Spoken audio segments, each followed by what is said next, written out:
रामायण सबके रोम रोम में बसी है, सबको पता है, क्योंकि उसकी लीलाएं होती रहती हैं, उसकी अनुप्रेक्षा होती रहती है स्टेजों पर, तो इसलिए बच्चे बच्चे को वो पता रहता है। तो उसमें एक प्रसंग आया कि सुग्रीव जब देवी सीता की खोज में वानर दल को पृथ्वी की अलग अलग दिशा में भेज रहे थे, वानर दल को समझा रहे थे तुम इस दिशा में जाओ, तुम उस दिशा में जाओ खोज करने, तब उन्हें यह भी बता रहे थे किस दिशा में कौन सा स्थान, कौन सा देश और किस दिशा में तुम्हें नहीं जाना है, ये सब समझा रहे थे। तो राम ने सुग्रीव का एक भौगोलिक ज्ञान देखा, तो बोले सुग्रीव से रामचंद्र जी, तुम्हें ये सब कैसे पता, ये दुनिया का जो दिशा समझा रहे हो सबको, बानरों को, यहाँ नहीं जाना या यहाँ जाना, इस दिशा में जाना, वहाँ ये मिलेगा, तुमको ये सब भौगोलिक ज्ञान कैसे पता। तो सुग्रीव बोले, तो मैं बाली के भय से जब मारा फिर रहा था, मैं जब बाली के भय से जब मारा फिर रहा था, तब मुझे कहीं शरण नहीं मिल रही थी, और जब कहीं शरण नहीं मिल रही थी तो इस चक्कर में मैंने पूरी पृथ्वी को छान मारा, और जो पृथ्वी को जब हमने छान मारा तो मुझे भूगोल का ज्ञान हो गया, पूरा भौगोलिक समुद्रों का, नदियों का, और जो भी होते हैं पूरे पृथ्वी पर जो चीजें, और कहाँ अनुकूलता है, कहाँ प्रतिकूलता है, कहाँ जाना चाहिए, किस दिशा में नहीं जाना चाहिए, बोले पूरा भौगोलिक ज्ञान हो गया। तो वो कहते हैं, वो खुद कहते हैं, यदि हम पे संकट नहीं आया होता वो बाली का, तो मुझे ये भूगोल का विशद ज्ञान नहीं होता, और ज्ञान नहीं होता तो सीता को खोजना कितना कठिन हो जाता।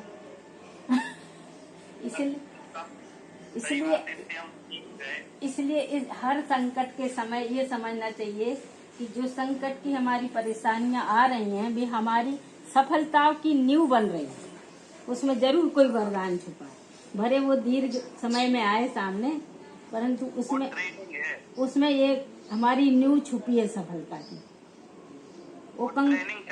वो नींव में हम लोग कंकड़ पत्थर ही तो भरते हैं सब,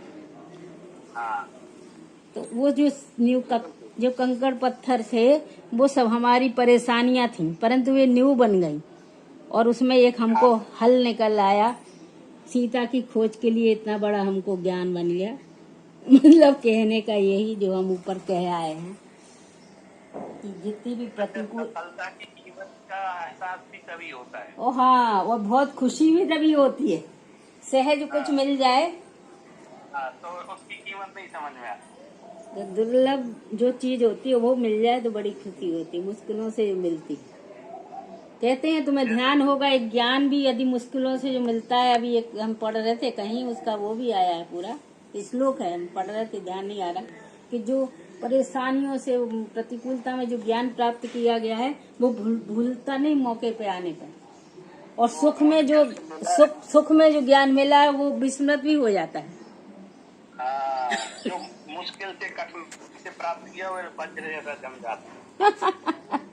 एक बार ब्रह्मेशानंद जी है ना जो यहाँ, वो कह रहे थे कि मैं भक्तंबर को कैसे भूल सकता हूँ, क्योंकि मुझे जैसे जैसे मैं दूध पीता था उसी में मैं आंसू पीता था, आंसू गिरते थे, क्योंकि मेरी माँ कहती थी एक श्लोक सुनाओगे तभी दूध मिलेगा, तो मैं याद तो कर लेता, फिर रोते रोते सुनाता भी था, तो आंसू भी इसमें मिलते जाते थे। मैं भक्तंबर भूल नहीं सकता।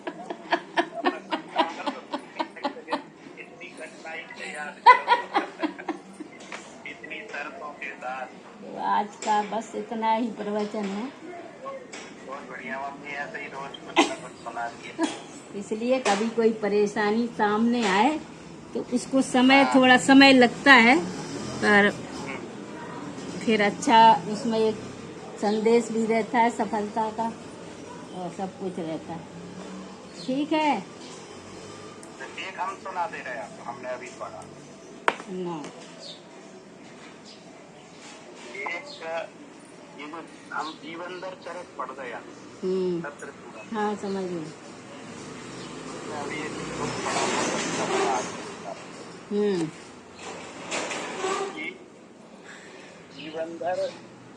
जीवनधर को गुरु वियोग हो गया। गुरु के तपोवन चले जाने पर वह अत्यंत शोक को प्राप्त हो गया, और क्योंकि गुरु माता पिता के समान थे उसके लिए। और बाद में कह रहे हैं कि उसने अपनी शोकाग्नि को तत्व ज्ञान के बल। तो वो कह रहे हैं तत्व ज्ञान जले नाथ शोकाग्निम निर्वापयत चैत्य जागृति किम नु त्याद तपारति कदाचन। अरे तदनंतर जीवनधर कुमार ने तत्व ज्ञान रूपी जल से गुरु वियोग जन्य शोक रूपी अग्नि को दूर किया। जैसे शीत के जागृत होने पर क्या गर्मी के आतप का दुख कभी हो सकता है? मैंने वो उसने तत्व ज्ञान के बल से उस शोक पर निवारण प्राप्त किया कि वो शोक करना ठीक नहीं है, तो आर्त ध्यान है वो, तो उसने उसका निवारण करके दुख अपने दुख को दूर किया। अभी हमने थोड़ी देर पहले ये पढ़ा। नहीं, बिल्कुल सही बात है। बहुत अच्छे अच्छे प्रसंग इसमें आ रहे हैं। अरे तो बहुत अच्छा बताया कि जीवनधर कुमार ने एक मरते हुए कुत्ते को बचाने की बहुत कोशिश की, लेकिन वो बचा नहीं पाए, तो उन्होंने नमोकार मंत्र उसको सुनाया। अरे उससे वो देव बन गया उसको सुनने मात्र। तो उसमें लिखा कि मंत्र के प्रभाव से क्या संभव नहीं है, पंच मंत्र के प्रभाव। बहुत अच्छी बात है। बहुत बढ़िया, बहुत अच्छा। आज सुबह का चिंतन आज हम उसको पढ़ रहे थे अभी बैठ के। मैं रोज थोड़े थोड़े 2-4 श्लोक इसके पढ़ लेते हैं ताकि मन भी अच्छा हो। सब कहानी टाइप की तो अच्छा लगता है। बहुत सूक्तियाँ, इसकी तो सूक्तियों की किताब अलग आ गई, पता है?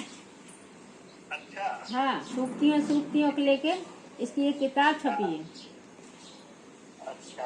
हाँ, इसमें सबसे ज्यादा सूक्तियाँ भंडार है एकदम। हर श्लोक में एक सूक्ति मिल जाएगी। जैसे अभी लिखा नहीं वेद्यो विपक्षण, निश्चय ही विपत्ति का समय कोई भी जान नहीं सकता कब आ जाए। हाँ, पहले से निश्चित नहीं होता है किस पर कैसी विपत्ति आए, बोलो अचानक ही आती है। अचानक जाती भी है, अचानक जाती भी है। हाँ, एक लिखा है विपत्ति से बचने का सही उपाय। विपदस्तु प्रतिविकारो निर्भयत्वं न शोकिता सच्च तत्व विदामेव तत्व ज्ञात्या तत्वधा। इसलिए विपत्ति का प्रतिकार निर्भयपना ही है। ओहो, शोक करना विपत्ति का प्रतिकार नहीं है। बहुत अच्छा। और निर्भयपना तत्व ज्ञानी पुरुष को ही होता है। इसलिए हे पंडितों, तुम तो तत्व ज्ञानी बनो। निर्भय बनो। हाँ, माने विपत्ति से बचने का सही उपाय क्या? सम्यक दर्शन का अंग है। 7 भयों से मुक्त रहता, उसी को सम्यक दर्शन होता है। निर्भयपना। अरे मेरा एक व्याख्यान है 7 भयों पर। ठीक। मेरा रिकॉर्डिंग है मेरी, एक सेमिनार में बोला था मैंने 7 भयों के ऊपर। अच्छा, हम सोचे है आगे। नहीं, रिकॉर्डिंग है, हम भेजेंगे, आप सुनना। निर्भयता के ऊपर सम्यक निर्भय होता है। कैसे होता है वो पूरा आचार्य अमृतचंद्र ने जो लिखा वो, फिर उसमें जो पुरस्कार सिद्धि पाए में आया रघुनंदन सावकार में 3 ग्रंथों के आधार पर सावकार पुरस्कार सिद्धि पाए 3 ग्रंथों के आधार पर उसका प्रतिपादन किया है। हम अभी लिंक दे देंगे तो आप सुनना।